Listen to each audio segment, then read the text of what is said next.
Discovery of fire and wheel and there uses. आग और पहिए की खोज और उनके उपयोग। अब हम देखते हैं कि आदि मानव ने फायर यानी कि आग और व्हील यानी कि जो पहिया होता है, जो टायर होता है, उसकी खोज कब की थी और किस तरह से उसने आग और पहिए का उपयोग शुरू किया था। Ruins of Ashes found in the caves of the primitive man in Kurnool in south India indicate that they were familiar with fire. Ruins of Ashes यानी कि जो राख के अवशेष होते हैं, तो दक्षिण भारत के कुरनूल में आदि मानव की गुफाओं में पाए गए राख के अवशेषों से हमें पता चलता है कि वे लोग आग से परिचित थे। दक्षिण भारत में आंध्र प्रदेश में जो कुरनूल नाम की जगह है, वहां पर हमें आदि मानव के जमाने की हजारों साल पुरानी केव्स यानी कि गुफाएं मिली हैं और उन गुफाओं में से हमें राख के अवशेष मिले हैं और उससे पता चलता है कि हजारों साल पहले ये जो आदि मानव थे वे आग का उपयोग किया करते थे। As per historians approximately 11,000 years ago human started using fire. और हिस्टोरियंस यानी कि इतिहासकारों के अनुसार लगभग 11,000 साल पहले मनुष्य ने यानी कि आदि मानवों ने आग का उपयोग करना शुरू किया था। Use of fire had revolutionized their life because with the help of it they could cook the meat and eat, get light and protect themselves from wild animals. और आग के उपयोग ने ये जो आदि मानव थे उनके जीवन में बहुत बड़ा बदलाव ला दिया था, बहुत बड़ी क्रांति ला दी थी, क्योंकि आग की मदद से वे लोग मांस को पकाकर खा सकते थे, क्योंकि वे तो उस समय पर हंटिंग करके खाते थे। जो भी प्राणी उन्हें शिकार करने के लिए मिलते थे तो शुरुआती समय में तो वे कच्चा मांस ही खाते होंगे, लेकिन जब से आग की खोज हुई तो उसके बाद वे मांस को पकाकर खाने लगे। उसके अलावा टू गेट द लाइट यानी कि आग की मदद से वे रोशनी प्राप्त कर सकते थे। अगर वे रात को कहीं पर रहते हो तो अपने आसपास उजाला रहे, लाइट रहे, उसके लिए वे आग का उपयोग किया करते थे। उसके अलावा जंगली जानवरों से अपनी रक्षा करने के लिए भी वे आग का उपयोग करते थे। अक्सर हम देखते हैं कि कभी भी वाइल्ड एनिमल्स जब विलेजेस में रात को अटैक करते हैं तो लोग फायर की मदद से, आग की मदद से उस एनिमल को, उन जानवरों को पीछे धकेलने के लिए आग का उपयोग करते हैं। तो आदि मानव भी शुरुआती वर्षों में वाइल्ड एनिमल्स से खुद को प्रोटेक्ट करने के लिए, क्योंकि वे तो जंगल की गुफाओं में रहते थे, तो इन जंगली जानवरों से खुद की रक्षा करने के लिए वे आग का उपयोग किया करते थे। Other than fire, wheel also revolutionized their life. They learned to make wheel from tree trunk and thick wood. और आग के अलावा पहियों ने भी उनके जीवन में बहुत बड़ा बदलाव, बहुत बड़ी क्रांति ला दी थी। व्हील यानी कि जो टायर्स हम आज के समय में यूज करते हैं, तो पहिए की खोज से भी आदि मानव के जीवन में बहुत बड़ा बदलाव आया। और उन्होंने ट्री ट्रंक यानी कि जो पेड़ के तने होते हैं, जो पेड़ का धड़ होता है, जो कि कद में काफी बड़ा होता है, उसमें से, और उसके अलावा थिक वुड यानी कि जो मोटी लकड़ियां होती थी, उनमें से व्हील्स बनाना शुरू किया था। क्योंकि अगर आपको पहिया बनाना है तो आपको एक बड़ी लकड़ी चाहिए होगी, तो पेड़ के तने, ट्री ट्रंक्स और थिक वुड यानी कि जो मोटी लकड़ियां होती थी उसका वे उपयोग किया करते थे। उनको कट करके उनमें से व्हील यानी कि पहिया, जो आज के समय में हम टायर्स बनाते हैं, तो उस तरह के व्हील्स वो उस समय पर बनाया करते थे। Discuss even today, is it possible to think about our life without fire. तो आपको यहाँ पर डिस्कस करना है कि क्या आज भी बिना आग के हमारे जीवन के बारे में सोचना संभव है? क्या आग के बिना हमारा जीवन अभी भी चल सकता है? हम हमारी डेली लाइफ में काफी सारे कामों के लिए आग का उपयोग करते हैं, तो डेफिनेटली आग का उपयोग हमारी लाइफ में बहुत ही इंपॉर्टेंट रोल प्ले करता है। इसीलिए आग के उपयोग के बिना हमारा जीवन काफी ज्यादा मुश्किल हो सकता है। Initially discovery of wheel would have brought which changes in human life. तो शुरुआत में पहिए की खोज से मानव जीवन में कौन से परिवर्तन आए होंगे? तो जब से प्रिमिटिव मैन ने व्हील का यूज शुरू किया होगा तो उनके जीवन में तो काफी सारे बदलाव आए होंगे। हो सकता है कि एक बार जब उन्होंने फायर का यूज शुरू किया तो आग को जलाने के लिए तो लकड़ियों की जरूरत पड़ती है। तो हो सकता है कि पहले वे खुद ही बहुत सारी लकड़ियां उठाकर ले आते हो, पर बाद में जब उन्होंने व्हील बनाया तो उसके बाद उनके आसपास जो एनिमल्स थे उनका यूज करके वे एक प्रकार का कार्ट बना सकते थे। जैसे हम आज के समय में बैलगाड़ी देखते हैं, तो बैलगाड़ी जो कि ज्यादातर लकड़ियों से बनी होती है, उसके साथ आप बैल को जोड़ दो तो वो बहुत सारे सामान एक जगह से दूसरी जगह ले जाने में यूज किए जाते हैं। तो जंगल से चाहे लकड़ियां लानी हो, उसके अलावा जो काफी सारी चीजें थी वो एक जगह से दूसरी जगह ले जानी हो, या जो ये ह्यूमंस थे उनको एक जगह से दूसरी जगह पर जब ट्रैवल करना हो, तो तब भी वे व्हील की खोज के बाद एक प्रकार का कार्ट बनाकर उसका यूज कर सकते थे अपने काफी सारे कामों में, अपनी डेली लाइफ में। तो डेफिनेटली फायर और व्हील की खोज जो आदि मानव ने की थी वो बहुत ज्यादा इंपॉर्टेंट थी, और उससे उनकी जिंदगी पूरी तरह से बदल गई थी। क्योंकि आज के समय भी हम देखें तो काफी सारे जो व्हीकल्स हम यूज करते हैं, चाहे वो बाइक हो, मोटरसाइकिल हो, कार हो या फिर ट्रेन हो, हर व्हीकल में पहिए का यूज किया जाता है। इसीलिए इसकी जो खोज थी वो काफी ज्यादा इंपॉर्टेंट थी। चेंजिंग एनवायरनमेंट, बदलता पर्यावरण। तो अब हम देखते हैं कि पर्यावरण में किस वक्त बदलाव हुआ और जिसकी वजह से जो ह्यूमन लाइफ थी, जो मनुष्य का जीवन था, उसमें भी बदलाव होता है, और जो आदि मानव थे वे सेटल्ड लाइफ की ओर किस तरह से और आगे बढ़ते हैं। Around 12,000 years ago there was a widespread change in the atmosphere of the world। आज से लगभग 12,000 साल पहले विश्व के पर्यावरण में व्यापक परिवर्तन हुआ, बहुत बड़ा बदलाव हुआ। Due to increase in temperature, vegetation and grass field started growing in many areas of the world. और तापमान में वृद्धि के कारण, यानी कि टेम्परेचर बढ़ने के कारण, जो काफी सारी जगहों पर अलग अलग प्रकार की वनस्पतियां और घास के मैदान उगने लग गए थे। आपको पता है कि किसी भी प्लांट को ग्रो होने के लिए जो टेम्परेचर है, सनलाइट है, वो बहुत ज्यादा जरूरी होती है। अक्सर हम देखते हैं कि अगर खेत की साइड में एक बहुत बड़ा पेड़ है, अगर उसकी छाव में कुछ प्लांट्स वहां पर हैं, तो वो सही तरीके से ग्रो नहीं हो पाते, क्योंकि उस प्लांट को ग्रो करने के लिए, किसी भी पौधे को, किसी भी पेड़ को ग्रो होने के लिए जो तापमान है वो बहुत ज्यादा जरूरी होता है। तो शुरुआती वर्षों में तो पूरी दुनिया में ऐसा वातावरण हुआ करता था कि ज्यादा टेम्परेचर नहीं था। ये तो करीबन 12,000 साल पहले ही था कि जब पूरे विश्व के पर्यावरण में, पूरे विश्व के वातावरण में टेम्परेचर में वृद्धि हुई, यानी कि हर जगह पर तापमान बढ़ा, जिसके बाद दुनिया के कई सारे प्रदेशों में काफी सारी वेजिटेशन यानी कि वनस्पतियां और काफी सारे ग्रास फील्ड यानी कि घास के मैदान उगने लग गए थे। As a result, number of grass eating animals, herbivores like deer, sheep, goat etcetera increased. और वेजिटेशन और ग्रास फील्ड बढ़ने की वजह से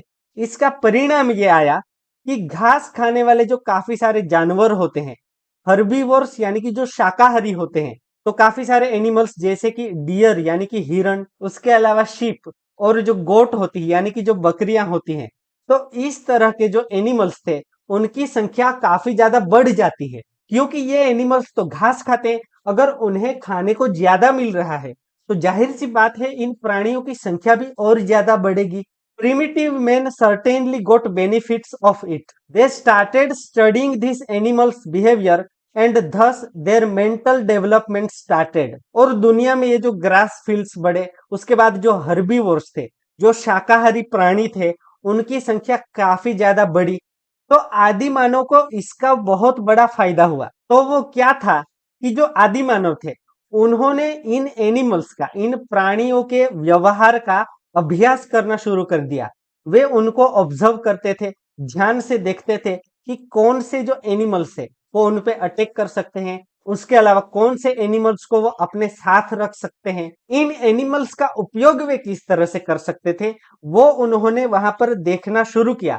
और इस तरह से ये जो आदि मानव थे उनका मेंटल डेवलपमेंट यानी कि उनका मानसिक विकास भी शुरू हुआ। They came in contact with grass, trees, vegetation as well as wheat, barley and other grains due to climate change. और वातावरण में आए परिवर्तन के कारण आदि मानव जो थे वे घास, ग्रास यानी कि घास, उसके अलावा वेजिटेशन यानी कि वनस्पति, और उसके साथ साथ जो वीट होता है और जो बार्ली होती है, बार्ली क्या होता है कि जो जौ होता है, तो इस तरह के जो काफी सारे जो अनाज थे उनके संपर्क में आए, क्योंकि तापमान में बदलाव के कारण काफी सारे वेजिटेशंस ग्रो हुए थे, उसमें तो काफी सारे क्रॉप्स भी थे ना, काफी सारे पाक भी थे जिन्हें पकाकर हम खा सकते हैं।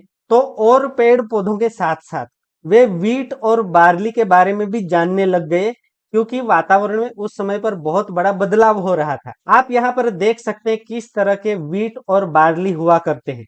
By using stones, women, men, and children collected grains. Because of this curious instinct, slowly agriculture started in India. People started using stones to grow grains.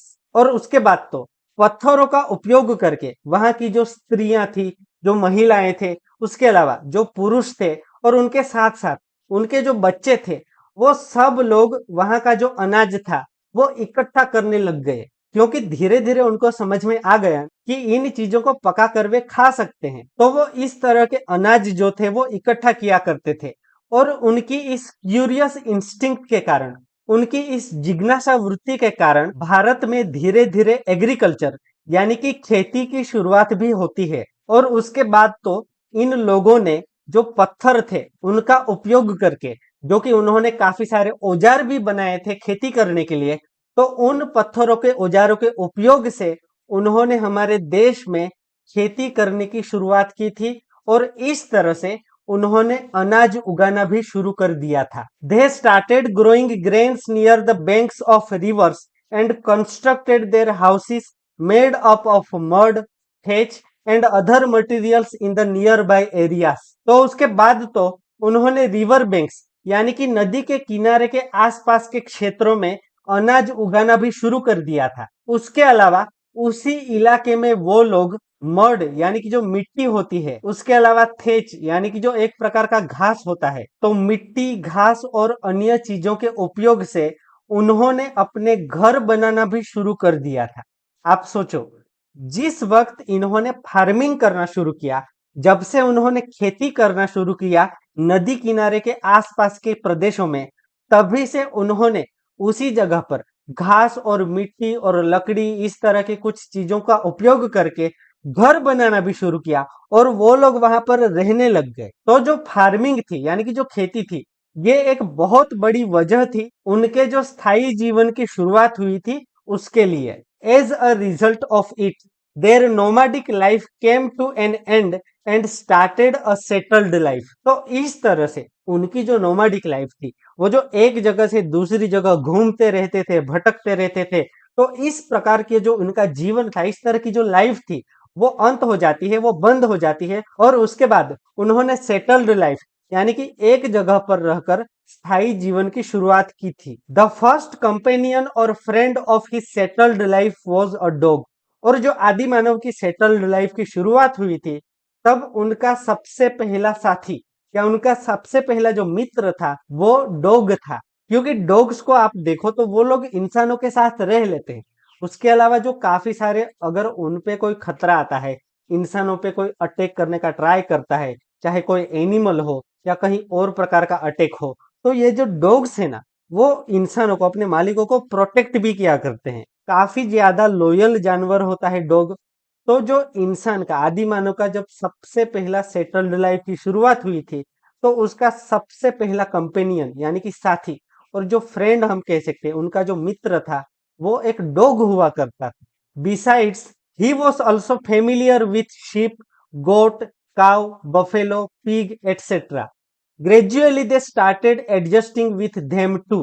तो डॉग के अलावा ये जो आदि मानव थे, वो और भी काफी सारे जो एनिमल्स थे उनसे भी परिचित थे, जैसे कि शिप, जो कि आज के समय भी हम पालते हैं। उसके अलावा जो गोट्स होती है, जो बकरियां होती है, काव यानी कि जो गाय होती है, बफेलोस यानी कि जो भैंस होती है, और उसके अलावा जो पिग्स होते हैं, तो वो भी उस समय पर जो इंसान जहां पर सेटल्ड लाइफ बसा कर रहता था, उनके साथ साथ रहा करते थे। हमारे लिए आज के समय में ये जानना काफी ज्यादा इंटरेस्टिंग और इम्पोर्टेंट भी है कि जब आदि मानव ने सबसे पहले एक जगह पर रहना शुरू किया था, तो सबसे पहले कौन से एनिमल्स थे जो कि उसके साथ में रहा करते थे या जिनको वो पाला करते थे?